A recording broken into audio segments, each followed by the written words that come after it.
Hey everybody, this is Rex at Watson's Marine, and talk a little bit today about something. If you watch any professional fishing on TV, bass fishing, tournament professional fishing, one of the hottest baits that you'll see time after time after time, it doesn't matter north, south, east, west, spring, summer, winter, fall, is a wacky rig.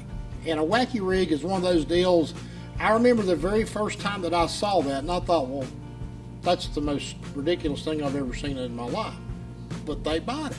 I don't know why. Don't know. It's just the motion of the way this bait falls.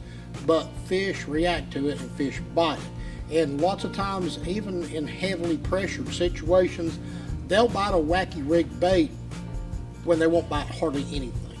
So in a wacky rig bait, the number one wacky rig bait on earth is a Gary Yamamoto Senko. Lots of other manufacturers have come out with a version of this bait. Berkeley has one called the General. Yum makes one called the Dinger. But this particular one is the Gary Yamamoto Senko. It was the original. And there's several different ways to rig this bait. And just like any bait nowadays, things are a little bit expensive. So you kind of want to get the most out of what you can get out of one of these baits. And back in the day, we would use just a regular, just a long shank, straight shank worm hook, and hook this bait in the middle.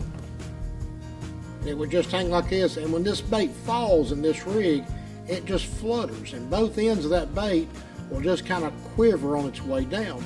That's what gets it. And so wacky rigging has evolved so much over really the last few years, and there's a couple of different ways to rig this bait that will help your baits last longer and even help with the hookups and the durability of it. So one of the most popular methods in recent history is Case Plastics. Makes this little tool, and it's outfitted with these little rubber O-rings. So what you do, take your Senko, put it in that tube put about half of it in the tube, then just take your fingertips, pop that collar over top of your bait. Then take your hook. My personal favorite wacky rig hook is an Owner Jungle Wacky hook. 1/0. This particular one's a 2/0. And you just want to take that hook and hook it right under that rubber band. And that's what you've got. There's your wacky rig. And most of the times you want to fish this weightless. You can put a weight in one end, and as it falls, it'll kind of stand the bait up. But more often than not, you just want to fish it weightless, just as it is. And you can see how just moving around, how this bait kind of wobbles around. You get the same kind of effect when it's sinking. You get just a wiggling motion that I guess imitates an injured or dying bait fish, or even a fleeing crawfish. Another popular way to rig it that's come on the scene here in the last few years, VMC. It's called a crossover plier. The way the crossover pliers work, they even have this little compartment here that houses a different kind of a ring to put on your bait.